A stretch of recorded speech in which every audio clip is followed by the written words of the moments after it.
Boston police called the Marathon bombings the most complex crime scene in the history of their department. Columbus first responders handle a lot of large events like Race for the Cure and the Columbus Marathon. And 8 times a year, more than 100,000 people at the Horseshoe. But it's the minute details and even the smallest crime scenes that get most of their attention. The ABCs of handling a crime scene include some general protocols for first responders. But Crime Tracker 10's Jeff Hogan tells us there is no script for the variety of situations police and fire departments have to handle. He has tonight's crime fighters.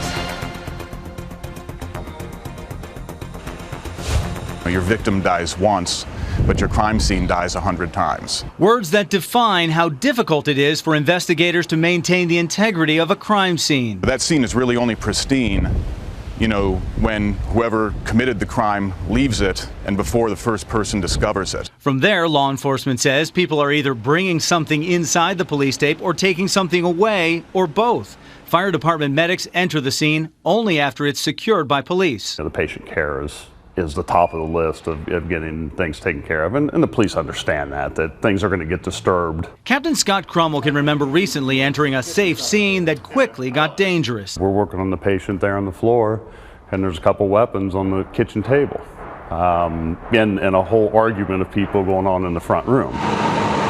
He says they got that patient out and then continued to work. And while medics focus on treating victims, police want to solve crimes and get convictions. Court cases can turn on the tiniest bit of evidence. A fingerprint or, a hair or even, a really small shell casing that managed to fall down into like a ventilation grate. After the recent Clintonville shooting that included a police chase and a double fatality, detectives say a large area was shut down for days. Collecting witness and victim statements is part of the process, but police say securing a solid crime scene is the best starting point for finding the truth. The evidence on the ground isn't lying to you. Everyone else might, but that evidence won't lie to you.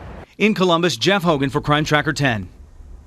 First responders tell 10 TV since every scene is different in size and in scope, they are constantly reviewing procedures and continuing their education to best deal with the next one.